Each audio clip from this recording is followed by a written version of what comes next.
Hi, welcome to Record Time. Record Time is a weekly akashic experience where we explore simple and mysterious questions through the lens of the Akashic Records. Today, I'd love to discuss and explore the idea of suffering and value.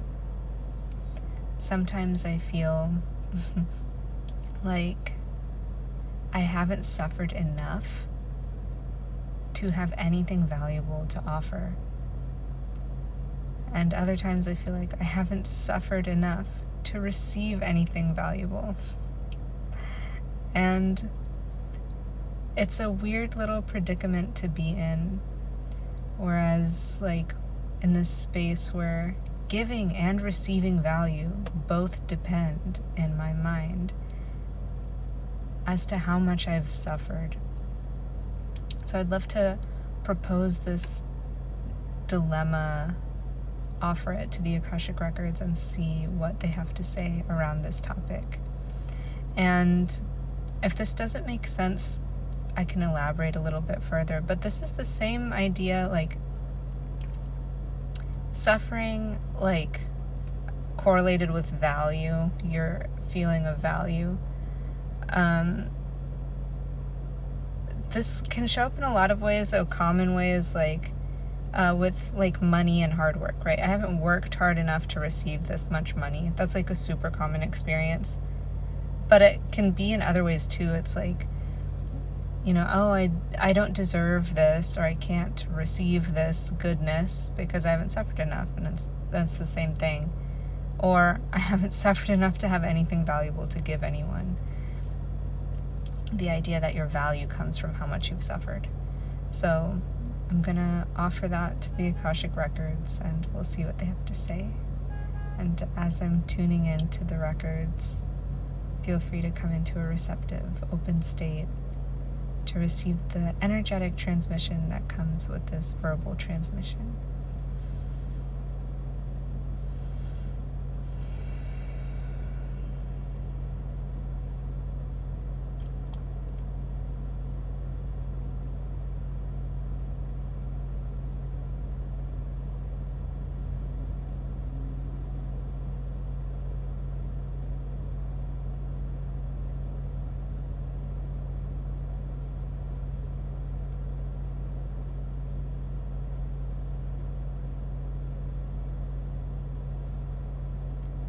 They're saying that suffering and value are not connected to each other at all. But it's a common experience to feel that they are. And it's almost like we're handcuffing them together. We're handcuffing suffering and value, giving and receiving value together, forcing them to be connected, when in reality they're two separate things that really don't need the other to exist. And they're asking to, this has never really been the case. So why do we think that? They're asking us, why do you think that? And they're being a little playful about it. Because they're that's nothing that we've ever really known. And it's almost like they're flipping through the books, just double checking their work.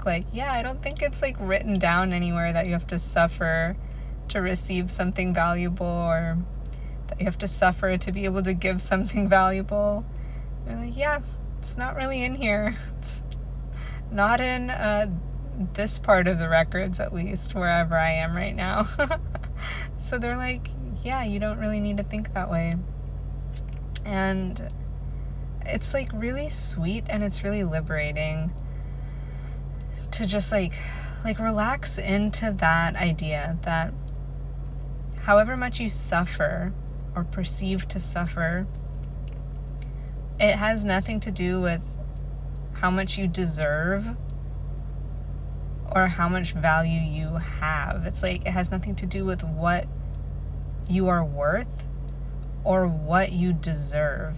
So it's what you're worth and what you're worthy of is totally independent of how much you've experienced suffering.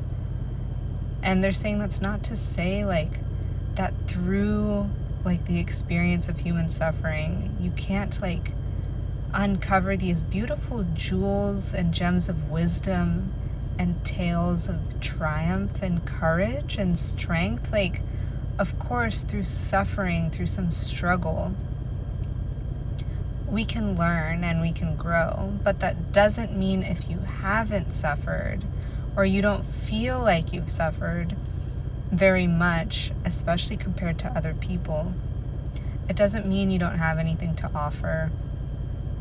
And they're saying what you're offering, if you think you haven't suffered, you can look at it this way. If you really think you haven't suffered or you haven't suffered enough, what you have to offer is a way of being that is outside of significant suffering. And that is a valuable thing to be able to offer. Just the expression of your life, to be living without experiencing deep suffering. That's so valuable and wonderful. And they're like, so many people would love to know how to live without deep suffering. And just by you living that way, you're almost like gifting that idea, that reality to the whole world. Because if you can do it, that means other people can too. And then they're saying, also, if you think you haven't suffered enough to be of value, you're underestimating what you've been through. Because everyone has suffered to some extent. So they're saying don't underestimate or almost like downplay how much you've suffered just because other people seem to have suffered more than you, or other people really have suffered more than you. That doesn't really diminish or invalidate your own experience. So they're saying hold yourself where you are. Hold the experience of your suffering wherever it is, and experience it as valid. What you've been through is totally valid, whether you feel like you've suffered or not, in whatever way. And if you feel like you haven't suffered enough, they're saying suffered enough for what? Suffered enough according to who? Because depending on who you ask, depending on which perspective you look at your life from, there will be people who say you've suffered so much, and there will be people who say you haven't suffered at all. And ultimately, it's all relative, and it's all neutral. And again, that's not to invalidate your experience, but they're saying that you are the best person around, the best person ever to hold and validate your own experience of suffering. And that whether you feel like you've suffered or not, again, suffering is not linked to value. It's not linked to the capacity to give or receive value. So they're inviting us to separate those two things in our own minds. And this idea of suffering enough to be able to give or receive value is really just a torture device of the mind. And it's not needed. All right. I think that's where we will stop for today. Their last little note is take it easy. So I will leave you with that. Take it easy, and I'll see you next week for another record time. Wishing you well until then. Namaste.